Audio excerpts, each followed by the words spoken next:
How y'all doing? It is the SportsEthos NBA Show with Rick Kamla. Hi, what's going on? Last week of the NBA regular season. We're breaking down, what's happened. And we got Law Murray joining us at 11:20 a.m. Eastern time. Covers the LA Clippers, a buddy of mine, and just a great source of information. We'll talk Clippers, we'll talk West, and we'll have a good time. That's coming up in about 20 minutes. We begin the show with the return of Jalen Brunson. My boy Brundog is back. The maestro of the Mecca is back. Returning yesterday, missed nearly a month with the injury. 15.6 assists. New York beat Phoenix 112-98. Brunson wasn't great. 3 of 9 shooting. Missed a lot of jumpers that he usually hits. Played 34 minutes, which was good to see in his return. Did not play in both of the back-to-back. Didn't play Saturday, came back Sunday. He was clutch. He's still the leader in clutch points per minute. He had a big 3-ball with just under 2 minutes left to take the Knicks lead to 7, and that was the dagger because the Suns really don't care. They've lost 6 games in a row. They just want Coach Bud to get fired. The players, that is, and I don't know, maybe not all of them, but some of them. Brunson said could be better, could be worse. Definitely a lot of room for improvement. The math is really in favor of New York right here with when Brunson came back. The second to last Sunday of the regular season. So he'll have this week. The Knicks have 4 games, probably a back-to-back in there. I doubt Brunson will play in both of those. I think he would if the Knicks had stuff to play for, but they're pretty much locked into the 3 hole. So I'm not sure. I mean, Tibbs' culture is strong. Maybe he does play both. But the point is he's going to get his game back in rhythm. And then you'll have Monday through Friday off because you're not in the play-in tournament of next week. And then the playoffs will begin, obviously, 2 Saturdays from now. So the math works. Brunson should be killing it and reaching a crescendo when the playoffs start. Jalen Brunson might make the All-NBA team, all right? I did not do the whole team. That's probably a next week kind of thing. But I did the guards, all right? And because I wanted to see, is Jalen Brunson an All-NBA guy or not? He's played 62 games. You got to play 65. It's the Cam and AD rule from NBA radio a few years back. Yes, we created that rule. The NBA stole it from us. Like I said, 4 games left for the Knicks. Brunson probably plays in 3. He's got to play in 3 to get to 65 to be eligible for All-NBA. And I would encourage Brunson and the Knicks to move the chips in the middle of the table on that because I do believe he's an All-NBA guy if he plays the requisite games. 26 points, 7.4 assists. That's a career high. 1 steal per game, career high. 49, 38, 82 are the shooting splits. Kind of surprising, right? That Brunson's only 82 from the line. Think about it. LeBron is 78. Brunson's 82. LeBron's never been a great free throw shooter. Brunson at 82% is weird to me. He's so clutch and so locked in. You would think he'd be better, but he's the likely winner of the clutch award. Again, you got to play 65 games to get that. So you got a clutch award to win. You got an All-NBA to make. This stuff is a big deal. All right. So play in these games. Here's my All-NBA guards. All right. I came up with a cluster and then I kind of whittle it down. SGA, Halliburton, Curry, Harden, Edwards, Brunson, Cade Cunningham, Donovan Mitchell, Trae Young. All right, that's 9 guys. 6 make All-NBA. My first team is Shai Gilgeous-Alexander and Tyrese Halliburton. I know that Curry will be first team because he's Steph Curry, but Indiana's been better wire to wire this year. Halliburton has slightly better numbers when you go all the way to the advanced metrics. And so for that reason, it's very close. But I the Jimmy Butler thing activated Curry and Green, and nobody talks about this. They act like Draymond Green and Stephen Curry were on top of their games before Jimmy Butler got there. They weren't. They were going through the motions for a mediocre Warrior team. Jimmy Butler goes there. Oh yeah, let's start playing. Okay, so that's why I've knocked Curry down a little bit. I mean, look, overall it's a fabulous season, but he was not activated prior to Jimmy Butler being there. He just wasn't. So my first team is SGA and Halliburton. Second team is Steph Curry and Cade Cunningham. Good look for Cade. Second team All-NBA. I doubt that will actually happen because voters are slow and lame and whatever else.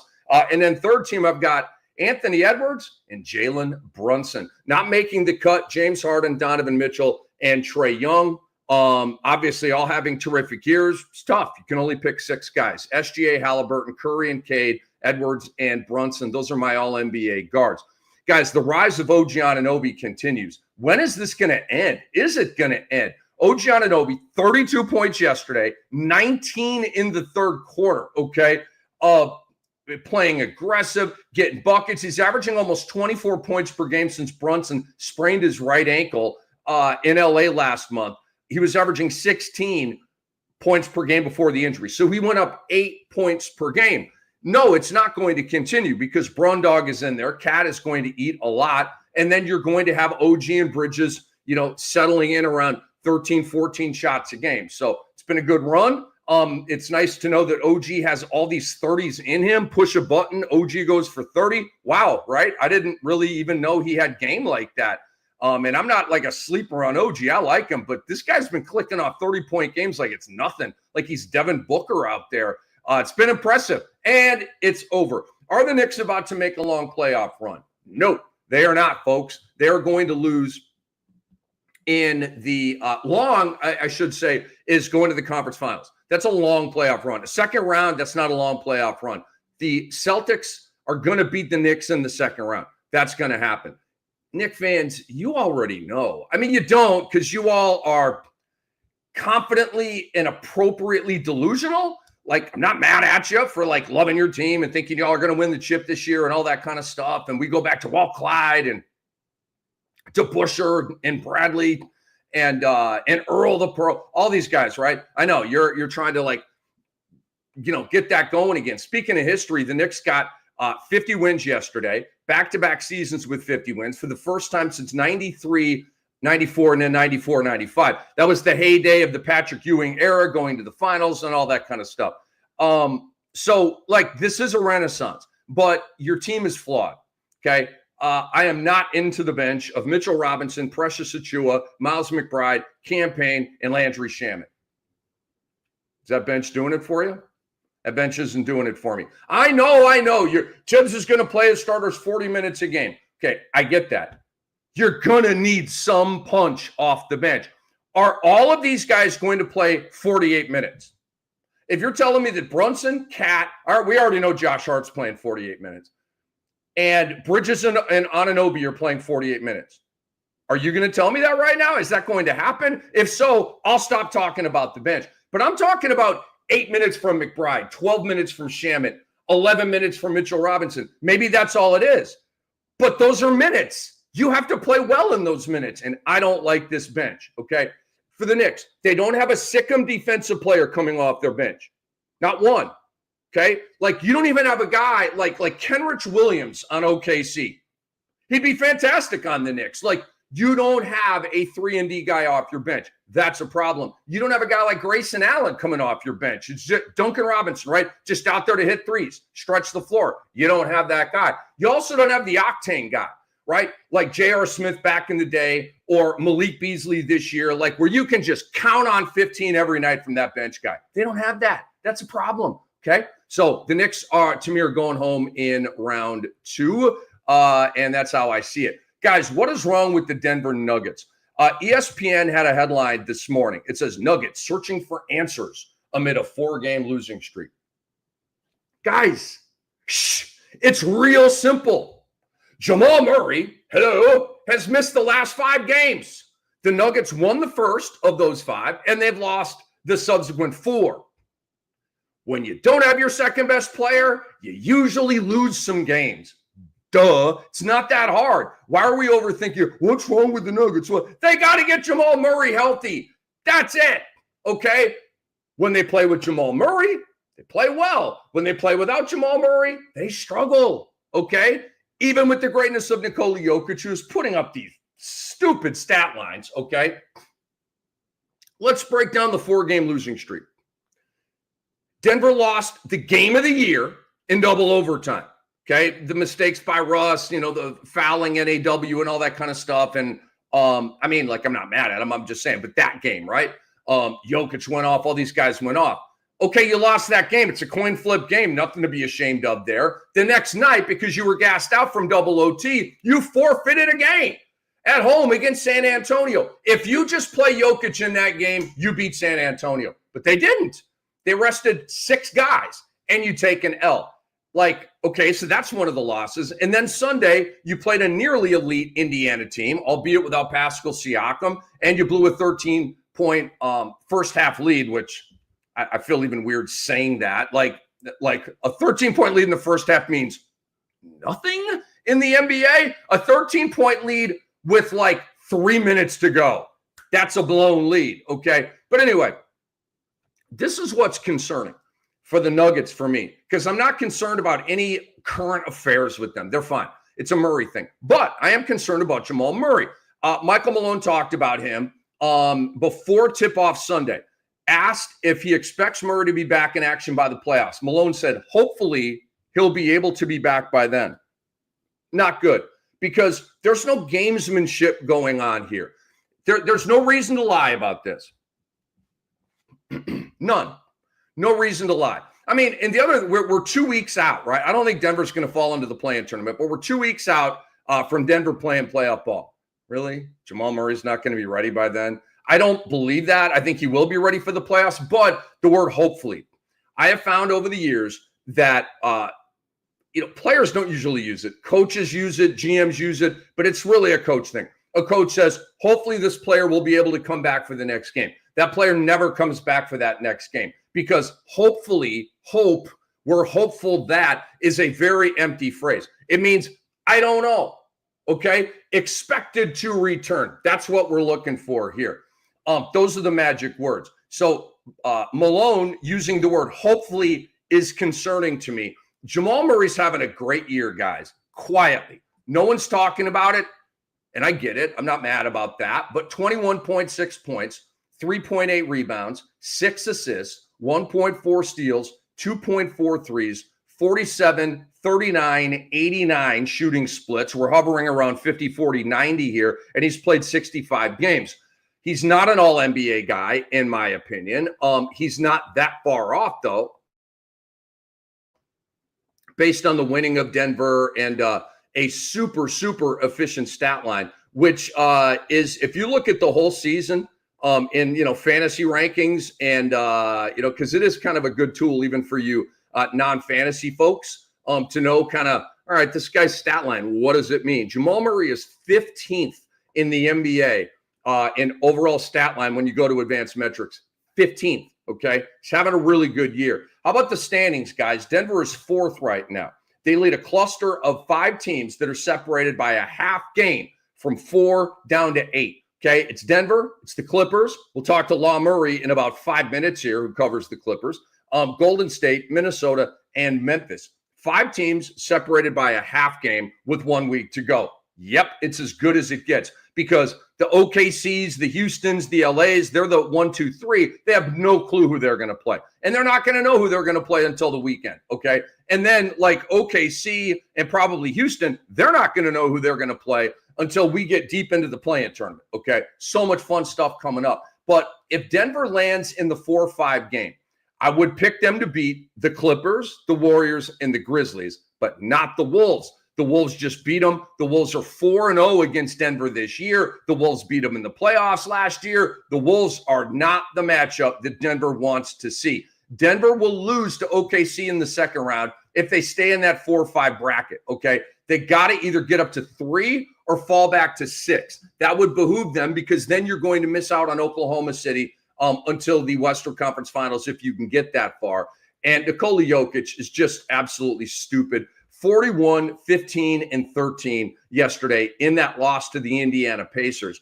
All right, guys, it is the SportsEthos NBA Show with Rick Kamla. We'll have Law Murray coming up with us here in just a little bit. A little bit of time here for the Cammy of the week. It's LeBron James for a lot of reasons. LeBron, thank you for playing 67 games and counting at 40 years old. That's unreal. Ja Morant can't play 27 games, and he's 25. LeBron James loves the game. That's why. 67 games and counting at 40 years old. Thank you, LeBron, for playing all 4 games last week and not saying, oh, I'll get you next time. Remember the Friday, second of a back-to-back at home against New Orleans? He could have taken that game off. They still would have won that game, but he played. I love that. It's tone setter. It's what we do here. It's a culture thing. It's a winner thing, okay? It's a GOAT thing. Thank you, LeBron James, for helping me become a back-to-back champion in the Cam Dynasty. It's my fantasy basketball league.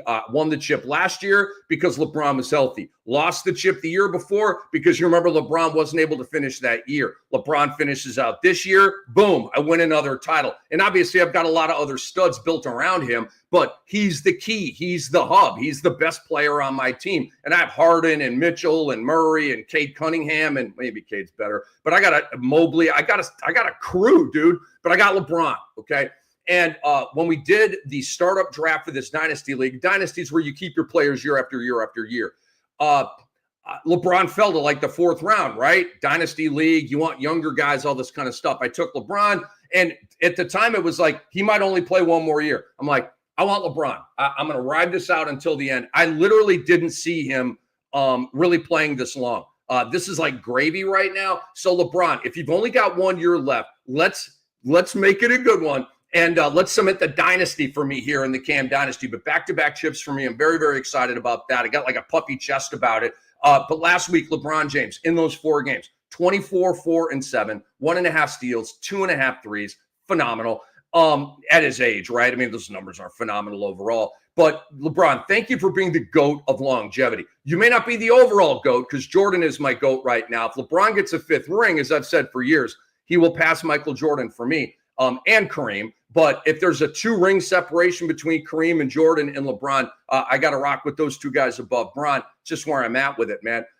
We are bringing on Law Murray here in just a couple of minutes. It's a little early on the west side out there. I appreciate Law for waking up with us. A little wakey eggs and Cammy. So we're on the Cammy of the week. It's LeBron James. And so let's offshoot a little bit here. What did we learn in yesterday's Lakers blowout of the Thunder? You could say that the Lakers are playing for something, right? Trying to stay in the top 4, have home court in the first round. And the Thunder are just trying to stay healthy and kind of going through the motions and maybe a little bit bored right here. You could say that. And yes, maybe that was a factor here. The bottom line is this, though, guys. OKC brings it in shreds every night, no matter who's out there on their side, no matter who they're playing against, where they're playing. So this was a shocking result on the OKC side. To me, their worst loss of the year. But I want to give credit to the Lakers, who are humming right now. They've won 4 of their last 5. The Lakers are a tough matchup for Oklahoma City and other teams because they have 3 offensive dynamos. 2 of those offensive dynamos are 6'8", 6'9", and complete size mismatches, okay? In addition to having all the skill that they have. Think about this, guys. LeBron, Luka, and Reeves are basically 75 points per game. That's being conservative. They combined for 69 against OKC yesterday. And the key to the win really was Dorian Finney-Smith having 14 and Gabe Vincent having 12. And that Laker bench is as concerning for me as I look at that New York Knicks bench. It really is. It's a concern for me. But obviously in the playoffs, you're going to shrink your rotation. But I think Dalton Knecht needs to play a little bit, just a little bit. Like, you're going to be in those games where you need his 10 points off the bench, a little flare up in a third quarter or something like that. Play him a little bit more, JJ. Groom him a little bit more in case you need that offensive punch, because Dorian Finney-Smith, Vincent, these guys, they don't bring that. Like, Knecht can just catch a heater and hit bam, bam, bam, hit 3 threes and kind of change a game. Those guys can't do that. All right, let's bring on Law Murray right now. One of the best reporters in the NBA, covers the Los Angeles Clippers. Nice enough to join us here on the SportsEthos NBA Show with Rick Kamla. Law, what's up? Good morning, man. You okay? You been up for a little bit, or did I just pull you out of bed here? Oh, I feel good. I feel good. I knew I was ready to do this. Now, if this was Sunday, it would be a different story. But we good, So I'm very much ready for the last week of the regular season. Me too, Law. Me too. Law, I want to go off script. I know we sent you some. Questions and stuff like that. But your boy Cam, I like going off the cuff here. All right, coming into the year, I was not high on the LA Clippers. I wasn't. And I'm not a Paul George guy, but I'm looking at Derek Jones Jr. and like all these like role players, right? I'm like, not a Harden guy. Kawhi's coming in hurt. Norman Powell hadn't had the explosion that he had yet, right? So I had major questions about the Clippers. I had them as a bottom 5 team in the West coming in. So they have greatly exceeded my expectations. What were your preseason expectations? Did you think they'd be in the running for a top 4 seed in the West with a week remaining when we went into the season? I'm going to say I definitely didn't say top 4, but I was confident that they'd be right in the middle of things. And I mean, that's where they are. I said that they'd be 8th in the West. I've seen this season from the Clippers before. I think people who followed the Clippers over the last more than a decade, really, they understand what it is with the Clippers. Like when they have high expectations, maybe they underwhelm, but when they have low expectations, they always surpass them. We see it in 2019. LeBron comes to the Lakers. Everyone's on the Lakers, even though they were the worst team in basketball for the previous 5 years before LeBron got there. And the Clippers had just come off a season where if there was a play-in tournament the year after they traded Chris Paul and eventually traded Blake Griffin, they would have been a play-in tournament team. They didn't benefit from being 42-40 in the 2017-18 season. Well, they built off of that season, and they were better than the Lakers with LeBron. They were a 48-win team, which is what they're on track to be again this year. 3 years ago, the Clippers didn't have Kawhi Leonard for the entire season. This is obviously more relevant because some of those players from 2022 are still here in 2025. The head coach is still here. Front office, brain trust, still there.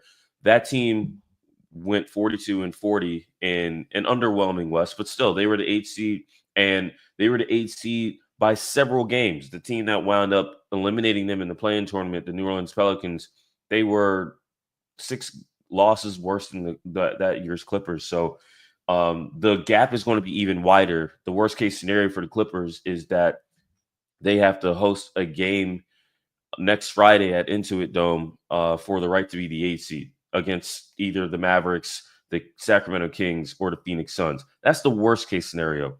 But this team had a plan. They knew what Paul George's value was. Others were slow to react. I think people look at talent and losing talent and not replacing talent and thinking that, a team is worse because they went from all these guys together to not having that guy together. I think we look at offensive basketball and we think that's how, you have to actually replace all the points that you lose on the box score, on the stat sheet, on paper.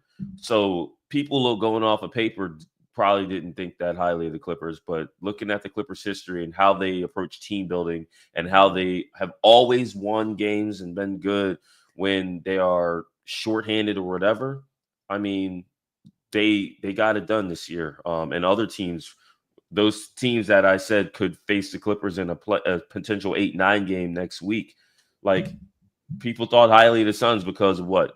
Offensive talent. They thought highly of the Kings because of what? Having all kinds of guys who can get you 20, 25 points. They had at one point 4 of those guys on their team. People look at the Dallas Mavericks. They were literally the defending champions in the West. All those teams are going to be outside the top 8 in the West this year.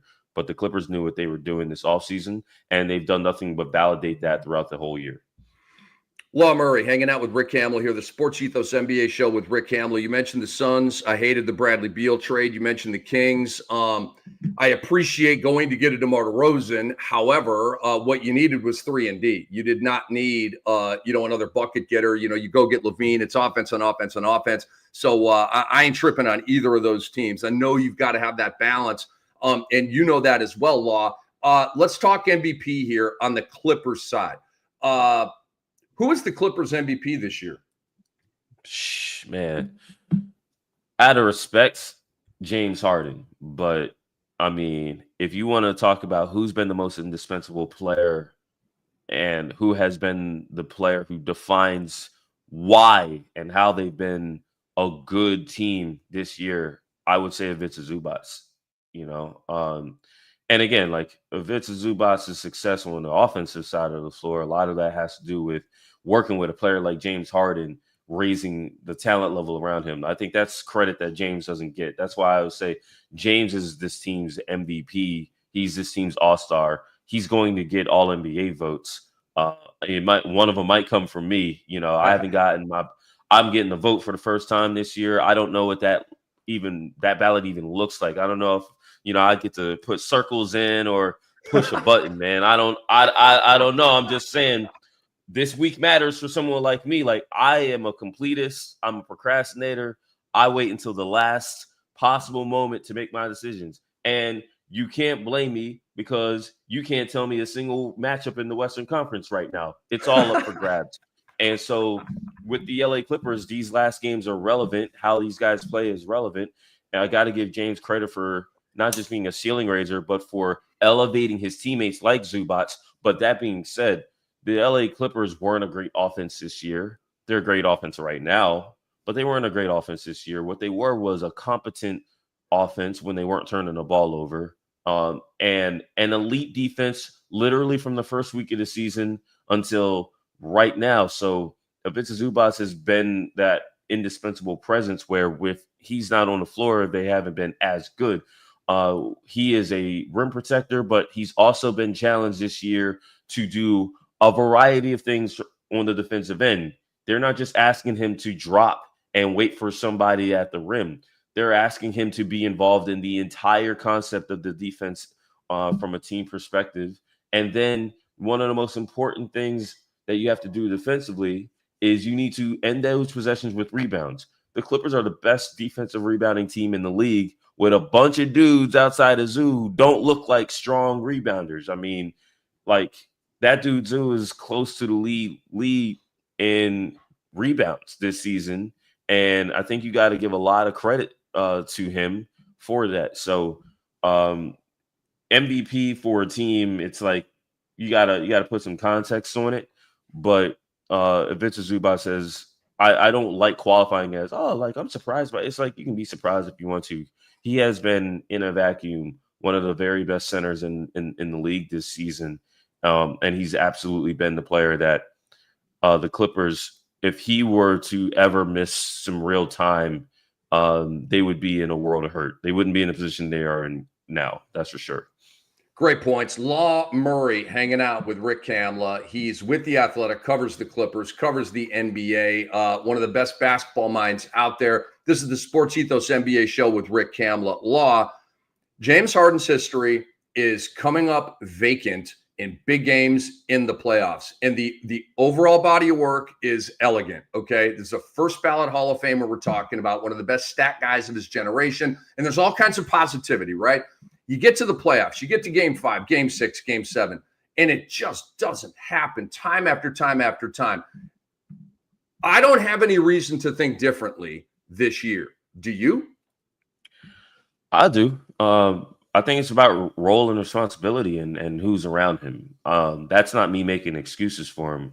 I think that last year there was this talk, and then James went out and he was the better Clipper, Like, Kawhi was walking wounded, only played 2 games, and those 2 games made it very clear that his knee was in no shape to be the player that he was all season, which was a tragedy. That's just an objective statement. Like, it was very sad to see Kawhi had the regular season that he had and his knee not make it to April. Paul George, we know he was in a contract year, was an all-star, but Paul didn't elevate his game in the playoffs. He had one good game in the playoffs.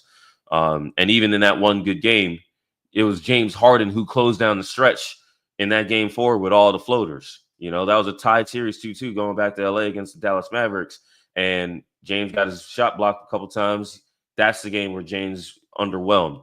But Paul didn't come through. No one came through. They got blown up by 30 in their last home game at that arena in downtown LA. So when it comes to James, if you're asking James to be a 30-point scorer in the playoffs, like you saw him be a 30-point scorer in the regular season, obviously that's been a challenge.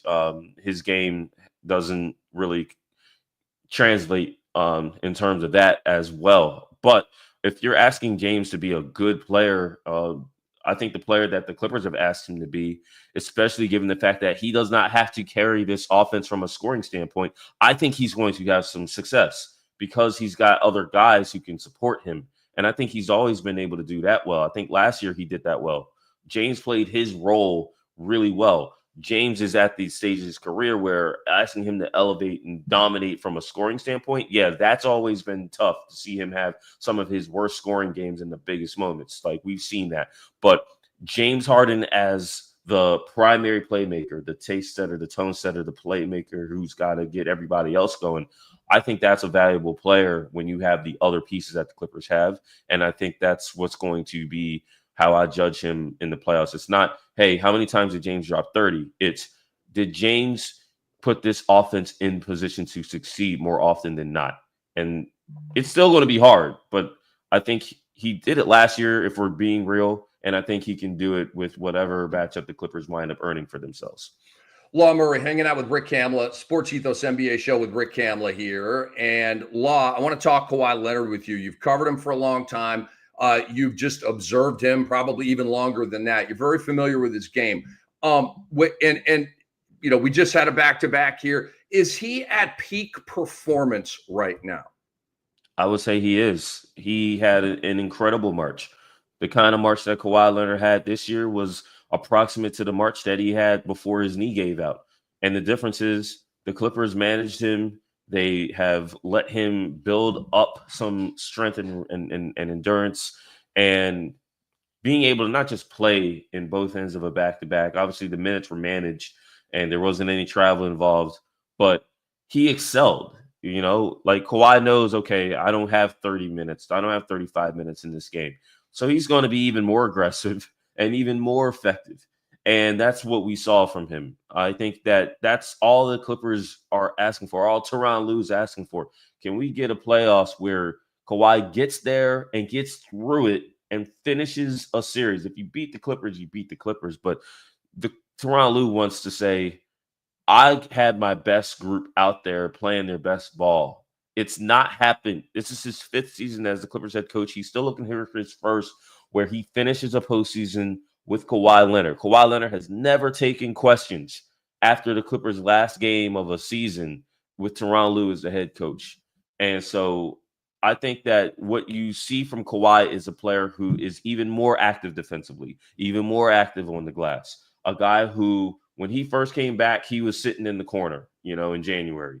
Now that guy is leading second units. When you are leading the second unit, you're not being supported by the best players. You are that guy, and you got to dominate with the bench players. The key is the Clippers have bench players who could be starters, damn it. So like that's a different that's just different. That's why the Clippers have been killing these teams as of late. I don't even know how many wins it is in the X amount of games. I just know the Clippers haven't lost back-to-back games since early March. It's been a while, and a lot of it is just because Kawhi is just taking that next step as a guy who's going to get to the paint, as a guy who's confident in his shot, as a guy who understands what he's doing on both ends of the floor, and that he's been playing a few games. He knows that it's just better to beat these teams and blow them out than it is to have to wait till the end. But if he can get to the end, the one game that Kawhi's played where he didn't drop 20 since the start of March was the game where he beat the Kings with the buzzer beater in overtime.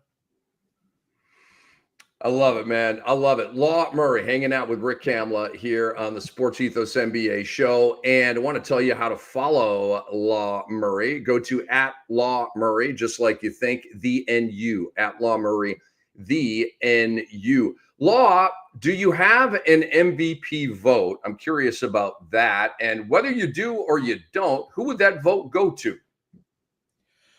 Man, you talking MVP here? Like, Yeah, for overall, like SGA or Jokic, baby, who you got? I got SGA. We'll see how this week ends.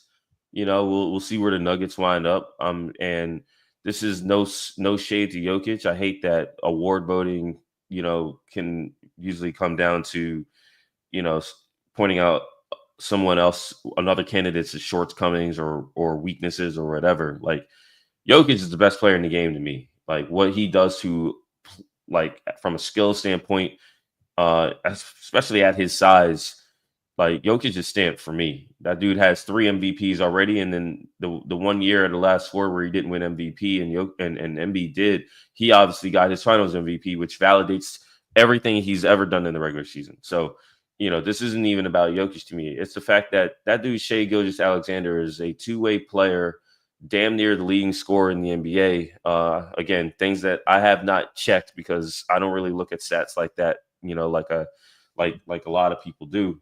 But now I'm being told, yeah, that dude's leading the NBA in scoring for the best team in the NBA, and he does it on both ends of the floor. And it's not like they're leading the NBA, barely as far as the record goes. Like the Thunder have been chilling for a month.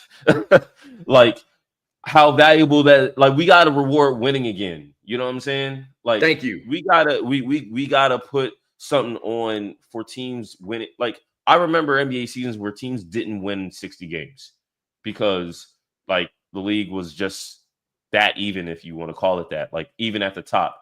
Like Shai Gilgeous-Alexander she probably had a good case last year, but they barely were the 1 seed. Jokic was the Timberwolves. They were all in contention going into this last week, like we are now.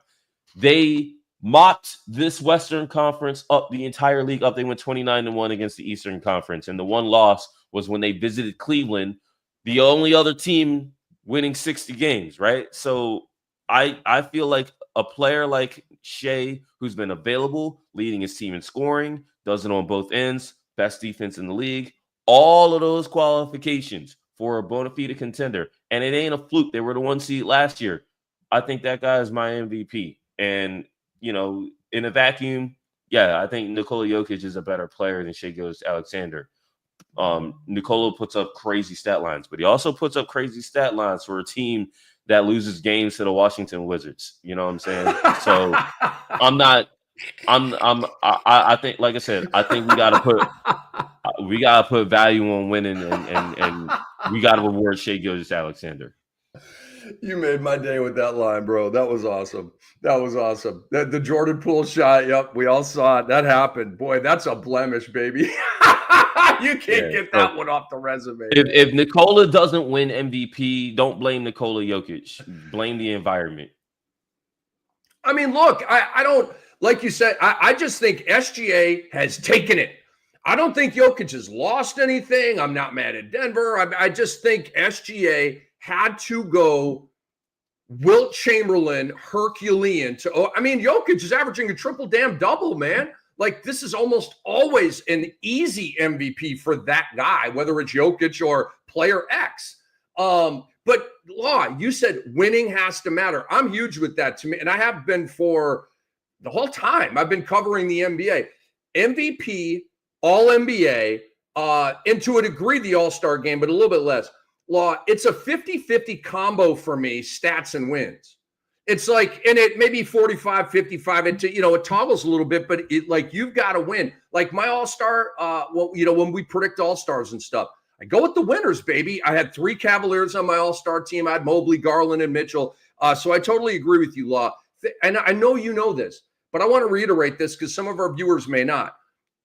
The Thunder lead the Nuggets by 17 and a half games. How could Jokic beat SGA for MVP when his team is 17 and a half games below in the standings? I think that people really look at Nikola's numbers, and again, like it reminds me of, honestly, I'm a big NFL fan, right? I used to work at NFL. I still can probably get a deep ball every now and again, right? And Joe Burrow had an incredible season for the Cincinnati Bengals. Yep. Every time you looked up, Joe Burrow had some crazy stat line for a team that missed the damn playoffs, in part because they lost to the New England Patriots to begin their season, right? And that's what it is with Nikola. I think people look at Nikola and they almost feel sorry for them. This dude is scoring all these points. He's grabbing all these rebounds. He is creating offense. He's an offense unto himself. He is like the perfect offensive player. He throws these heaves, they go in. He is, I think, and it's great to see the conversation evolve to this point, because 5 years ago, people were trying to invalidate Nikola Jokic because of his body type, because his team hadn't won a lot of games in the playoffs, beyond upsetting the Clippers in the bubble.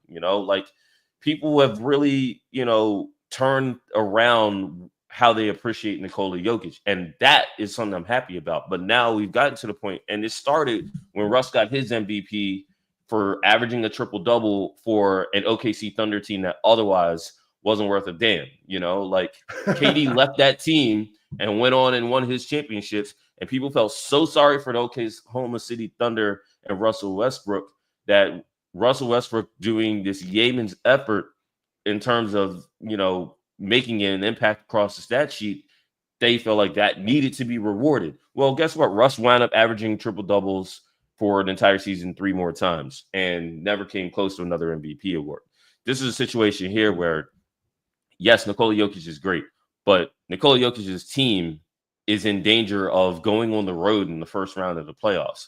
I feel like people will look at guys and say, he's the difference between winning and losing. And there's a ton of value in that. But I also think it is easier to go from losing games to winning games. It's easier to do that than it is to take a team that is winning games, that is good, maybe a 50, 60% good team, and say, we're going to win 75, 80% of those games. It is harder to go good to great than it is to go okay, or bad to adequate, to okay and good. I hear you, man. I hear you. So we're in lockstep on that. All right, Law, I'm going to let you go here, man. I want to give you an opportunity. Tell people what you got going on. Your next article that's hitting, maybe a podcast you got coming up. What's up, dude? I mean, shoot, shout out to The Athletic. We are acting like we know here. We're getting ready for the playoffs. I've got a big project coming out next week. But for this week, I'm just watching the standings like the rest of y'all. So be on the lookout for anything, not just Clippers, but like I've covered the whole league. Power rankings out Tuesday morning. I'm very happy to be winding that down because we're going to get to real stuff real soon. So stay on the lookout for what I got, but also for our whole team at The Athletic. The Athletic is amazing. Has been really for years. Is David Aldridge still kind of the boss over there? The main dude? Is DA still that guy? DA, the main dude. We're in whatever form he's in. You know that, Rick. Yeah. No, I mean he's one of the GOATs, one of the OGs, an absolute legend. I'm friends with him. So, but yeah, I was super happy to see him go over there. What is it? Editor in chief? Is that his title? I mean, DA. Something like that, right? DA, he writes when he needs to write. He's a mentor to all of us, and yeah, I mean we do have another editor in chief. DA fortunately does not have that responsibility. DA just gets to focus on what he's best at. I love it, man. I love it. So anyway, Law, really appreciate your time. We'll be in touch and stay safe with all the travels, man. And good luck a lot. I'd say good luck, but you say on your Twitter, I don't have a team. It's not like they're your Clippers. They're Clipper Daryl's Clippers. Hey, they're all my sons. You know what I'm saying? Yeah. I would say no kids, but they all my sons in this. No doubt, man. I got 30 mouths to feed. That's what I like to say. So I love all these teams, man. All right, Law, be well, man. We'll talk soon. All right. Thank you. Law Murray with The Athletic. Love that dude. Super chill, super knowledgeable, and a great guy. I literally have a left hamstring cramp right now. I'm sorry. I gotta I'm like LeBron on the sideline in game 5 of a playoff series, right? I got a left hamstring cramp right now. What's up with that? Okay, let's get into Rick's rant. Let me rant about my Rick Kamla, questionable for the Brew Show coming up later with a left hamstring strain.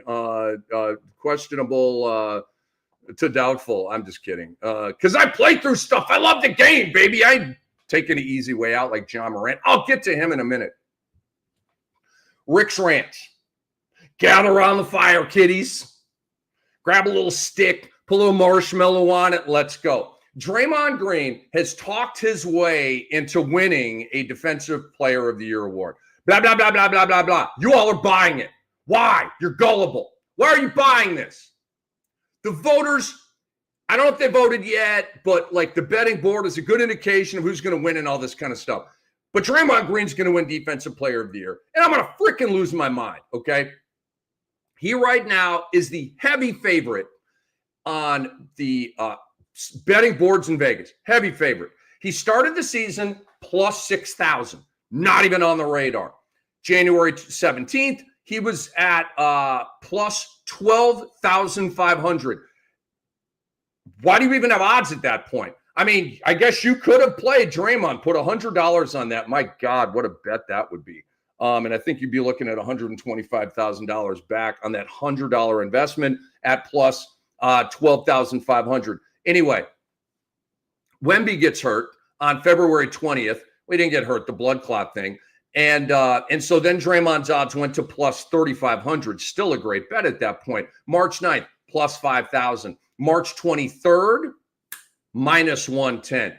There's something shady about that. Draymond Green has not gone on a tear, averaging 5 blocks a game for the month of March. Okay. And I know they're winning and he's playing good defense. And he's out here orchestrating and quarterbacking and talking and all that stuff that we all love. Okay. In 2 weeks to go from plus 5,000 to minus 110, they need to launch an investigation about that. That does not make sense, guys. Again, what did he do to have it unfold like that? Draymond Green is currently at minus 370 to win, okay? Which means you bet 370 to win 100. It's flipped. When it's the plus, you bet 100 on a plus 6,000. You bet 100, right? And then so you multiply by that, and it's you're in the black. This is just not something you bet on right now. You got to spend $370 just to get a $100 return on this. No, you don't do that. Do you guys want to know why Draymond Green's odds were garbage for most of the year? Because he didn't really start bringing it until the Jimmy Butler trade. All right. This is a full season award, not a last third award. Draymond has not been a dominant defensive player all season. He has not. Is he a dominant defensive player now? He sucked over the weekend. I mean, what's he averaging? A block a game, maybe a steal a game? Defensive player of the year? Are you nuts? I know, like, those stats, they're just stats and all this kind of stuff. But, I mean, we got to base it on something, right? That's more weighty and substantial than a reputation to me. And this is a reputation award. This is a lifetime achievement award. Well, I don't really know who to go with, Mobley or SGA or Dort or Dyson Daniels. I don't know. So, fuck it. Draymond Green, he's the defense. That's kind of the thinking here. Look at this more critically. Please, dunk upside the head with a frying pan. Are you just, people are just lazy. Okay. And it's all in reputation. Like a lot of these people, they might not even like Draymond Green. They may still remember him choking out Rudy Gobert. But Draymond Green was not activated. Woof, woof, woof, woof, woof. He was not a barking dog all year long. But he is now. It's a joke, man. Dyson Daniels of the Hawks. That's why he plays for the Hawks. Nobody cares. Nobody watches. Oh, Dyson Daniels, he's had a good year for them. All this kind of bull crap. All right. He's averaging 3 steals a game.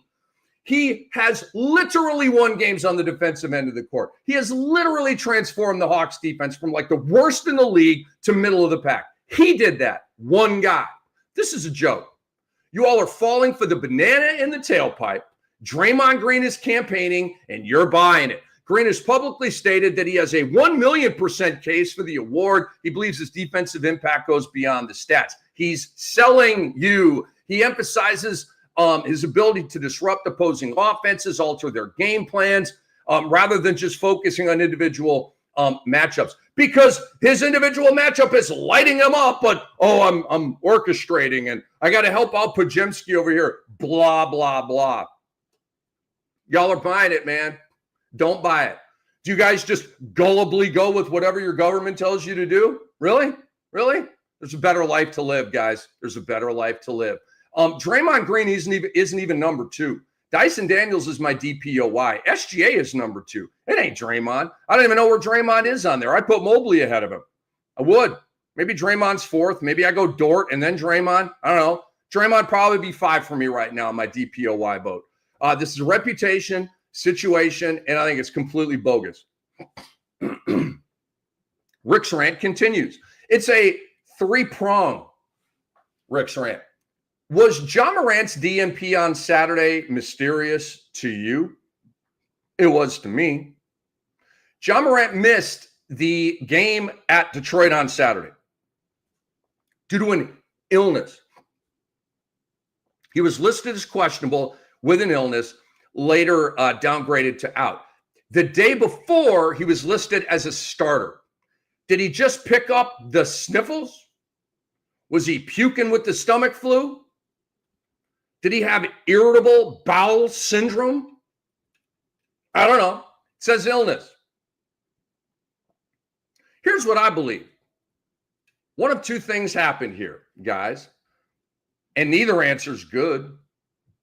Was this an act of defiance for getting fined $75,000 by Commissioner Adam Silver for the stupid gun bull crap? Did he take his ball and go home to prove a point that the league should look the other way when he makes all of these stupid gun references? And I know all kinds of other players make stupid gun references, and I'm not condoning it. I don't like it. I'm a tree hugger. I'm a peace and love guy. I think guns suck. I think war sucks. I think violence sucks. I think racism sucks, okay? Again, it's a way better way to live, okay? But it's, I'm in my 50s. These dudes are in their 20s. Cultural, gun references. I can't relate to it, okay? I can't. But obviously it needs to be eradicated by everybody. But when Ja Morant is at the club in Denver, he's in the Jeep with his buddy, he's doing it on the court, bro, you've taken it too far, okay? The other option here is that he was ill and that he wasn't just trying to prove a point to the commissioner, because the commissioner went light on him. The commissioner should have suspended him for that game, for the Saturday game against Detroit. But the commissioner didn't want to do that. Okay, so he fined him a hefty amount, 75 grand. But that pissed off Ja, in my opinion. How dare he fine me 75 grand, blah, blah, blah. Bro, you can't act right. You keep falling in the penalty box. When you go to the penalty box, there's ramifications and consequences, okay? Duh. How do you not know that? Because he's in the Ja Morant bubble with a bunch of yes men around him. That's why, okay? Nobody tells Ja nothing. You know that. From the team to his family to his teammate, nobody can get to this guy. Steven Adams tried. He failed. He tried. He tried, okay? The vet on the team tried to get Ja right and all this kind of stuff last year when all the gun stuff and the suspensions. Not listening to anybody, okay? Just the yes men around him. How do I know that? Because if his behavior is changing, becoming a little bit more professional, a little bit more mature, then there are changes going on. There doesn't appear to be any changes going on here. Gun. Okay. And now, so either it was an act of defiance or super soft. All right. Like, okay, if he was ill, say he had the sniffles, how do you not work through that, bro? Oh, because Ja is the Joel Embiid of point guards, half man, half amazing. Okay. In illness this time of year, no. You don't get to take that game off. With an illness in November, all right, F it. Who cares? Early in the year. Bro, you are one of 5 teams separated by a half game, 4th place to 8th place. There is a first round home court advantage situation on the line right now. You play for that. Now, Bain scored 38. They won the game anyway, okay? But I didn't like it. I did not like it at all. So it's either an act of defiance, screw you, Adam Silver, for fining me when Adam should have suspended him, or he's just soft as hell, missing another game with an illness. A very, very critical, important game. All right, let's move on here to the award watch, folks. It is the SportsEthos NBA Show with Rick Kamla. Is your hair blown back a little bit? That should be the experience after a Rick's rant here on our show. Award watch. Okay, once again, I'm just going to reiterate it because all of my votes are in and everything is already done. There's no, and it's not like there's just, I reevaluate every week, right? And nothing has changed. Pritchard hasn't spiked up and gotten over Malik Beasley. So I got SGA for MVP, Dyson Daniels DPOY, and I will die on that hill. 6th man is Malik Beasley. Rookie of the year, Stephon Castle. Coach of the year is Kenny Atkinson. Most improved player is Cade Cunningham. All right. What I want to do this week is just give you my MVP top 10. Because it's a different way to treat this segment. I haven't done this. But I was also just kind of curious. All right, like who's in the top 5? I mean, top 5 for MVP is a big deal. You don't win the award, but it's still kind of a big deal. So SJ is 1 for me. Jokic is 2. Karl Anthony Towns is 3rd. The stats have been phenomenal. The Knicks are a 50-win team. He's had to hold him up here without Brunson for the last month. He's 3rd, and he's been 3rd really all year. Giannis Antetokounmpo is 4th. It's not just the nutty stat lines he's putting up right now without Damian Lillard.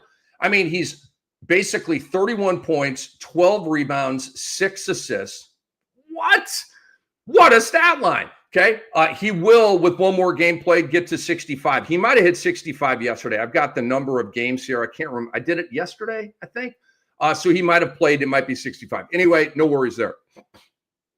He will be eligible. Pardon me. LeBron James is 5th for me. So SGA, Jokic, Kat, Giannis, LeBron James. Like we said, LeBron's played 67 games. The numbers are fabulous. The Lakers are a top 4 team in the West. He deserves some MVP shine here. Stephen Curry is 6th. Why do I have LeBron above Steph? Steph has better numbers. Here's why. Steph didn't activate fully until Jimmy Butler got there. I got to knock you down for that, bro. Steph Curry was not all year long. Jimmy Butler got there, and he on Draymond have been, that was not, Phil Anselmo's the lead singer for the legendary metal band Pantera, right? Like all that kind of stuff, okay? Like heavy metal, hardcore, let's go, right? Like they weren't bringing that, okay? Now they are. I can't honor you for lacking a full body of work. LeBron's been, all year, okay? I promise it's the last time I will do that. Curry is 6th. Jason Tatum is 7th. Kind of sleepy. The stat line's great. Boston just cruising along, right? Not doing anything great, just kind of doing their thing. Have they won 57 games? Let me look at the standings here real quick. I thought I saw 57. I mean, like 58. Ho-hum. Another 58-win year. I mean, they might get to 60, right? With they have 4 games left this week. They go 2-2. They get to 60. Pretty incredible stuff, man. Kind of under the radar, right? But Tatum is a sneaky 7th on my MVP list. Cade Cunningham is 8th. I told y'all a couple of weeks ago, because I was kind of curious about, like, where's Cade? Is he top 10 MVP? Boom. 8th. I've got Halliburton 9th, and I've got Anthony Edwards at 10th, just outside the Cleveland guys. I don't know what to, like, Donovan Mitchell, Evan Mobley, Darius Garland. Can you please tell me which of those 3 guys stands out more? I can't either. It's like even.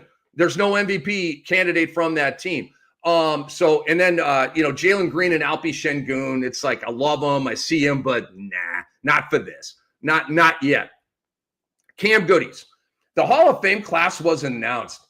I love this Hall of Fame class. Carmelo Anthony, my guy, getting in. Dwight Howard. Please don't sleep. Please look at the resume. My God, it's incredible. The 2008 Redeem team is going in. That's pretty cool. WNBA greats. I mean, this WNBA list is goatish. Sue Bird, probably a Mount Rushmore lady. Maya Moore, probably a Mount Rushmore lady. Sylvia Fowles, who was absolutely fantastic. Billy Donovan, I've been telling you for years, he's going to the Hall of Fame. It's going to happen this year. The owner of the Miami Heat, Mickey Arison, who I have a lot of admiration for. I love the permagrin smile on Mickey Arison. Just, life is so good. He's got yachts. Carnival Cruise Line owns the Heat. Just got that smile. Permagrin, baby. You go, Mickey Arison. Good for you. Longtime NBA referee Danny Crawford going into the Hall of Fame. He blew the whistle at 23 NBA finals. And let's see here. Did I miss anybody? I don't think I did. UConn women's program. Oh, that's just some stats and some details on that. I saw a question. Is this the best Hall of Fame class of all time? I'm a Hall of Fame analyst, expert, however you want to put that. I can tell you that it is not. I can tell you that it is a very, very, very strong Hall of Fame class. But best of all time, look at the Jordan class. That one really stands out. There have been some others. This is a top 10 Hall of Fame class. I will safely say that. I'm not even sure it's top 5. but it's very good. It's extremely weighty on the women's end. If you want to, like, it's better on the women's end than it is on the men's end. Carmelo, love him, didn't win a ring. Dwight got a ring, but it was late in his career. So it's not like we're sending a Shaq or a LeBron to the Hall of Fame here. God bless and all due respect. And congratulations to Carmelo and Dwight Howard. Shout outs before we get out. Paige Beckers. Good for her, man. She got hurt and all that kind of stuff. She stays at UConn. We knew this was her last year, going to the WNBA draft. I have not looked at that, but I can't imagine too many players are going to be drafted over Paige Beckers. She's probably going to be that number one pick in the WNBA draft. You know what? Real quick, let me go. I don't want to do it right now. So shout out to Paige Beckers, man. And that's really cool that she got her natty on the way out. Like, really, really cool. Shout out to Gino Auriemma. My gosh, this guy, a 30-year dynasty. 30 years. Won his first chip at UConn in 1995 and then just won this one in 2025. A dynasty spanning 30 years. Okay, Red Auerbach can't say that. John Wooden can't say that. Coach K might be able to say that. I'm just saying, and I don't want to go any farther with that, but just Gino Auriemma, like, wow, okay, wow. Shout out to Cooper Flagg, man. I know he and Duke took an L in that crazy comeback by Houston over the weekend, and tonight it'll be Florida and Houston for the Natty on the men's side. But Cooper Flagg said, it would be a blessing for me to get drafted by any team in the NBA. That's a dream of mine to play in the NBA. I would feel completely blessed and honored to play for any team. I like this. I do. I don't like the orchestration of, I don't want to play here, I don't want to play there. I think it's arrogant. I think it's shortcutting the process. I don't know. Like, Jordan went to the Bulls because they drafted him, right? I don't know. I could go on and on and on, but just don't be that guy. He could be like, you're that guy. Like, he could be like, I don't want to play for Charlotte or whatever, right? But I like that. It's refreshing. So the lottery standings right now, guys. Number 1, Utah. Ooh, number 2, Washington. Number 3, Charlotte. All three of those teams have a 14% chance, okay? Then you have the New Orleans Pelicans. I think they're at 12.5%. Then you have Philadelphia. They're at 10.5%. And then you draw a line and we go down into the single digits in terms of percentages. Brooklyn is 6th. Toronto is 7th. San Antonio is 8th. Portland is 9th. And Houston, by way of Phoenix, is 10th, okay? Will the actual lottery work out that way? Most likely not, but that's how it stacks up right now. And one more shout out before we get out. Kelvin Sampson, the legendary longtime head coach of the Houston Cougars, okay? Florida fans, don't be mad at me. I just want Kelvin Sampson to get his. He's like 69 years old, been coaching forever, okay? He has not won a national championship yet. He's been in Final Fours and all these teams and all these wins. When goats like this, like, I like to see them get theirs, right? Elway at the end of his career, David Robinson at the end of his career, Paige Beckers going out with a natty. I just love that, okay? And so I'd like to see Kelvin. I don't want Kelvin Sampson going out, like retiring, but I would love to see Kelvin Sampson get his. Been a terrific coach for a long time, and it's his time to step up, cut down the nets, and feel that confetti. And so I am on a Houston vibe here tonight. All right, we are done. I want to thank Law Murray for joining the show. I want to thank our great producer, Andre Lemouche, for all the help and all the support and just being my buddy, man. And all you guys for watching. Thank you so much. Please retweet this. Please put this out on your timelines. We would really appreciate that. Also, go to your favorite app store, download the SportsEthos app. It is absolutely amazing. It'll help you in fantasy, whether it's NBA, MLB, NFL, and we will eventually, I presume, expand on that.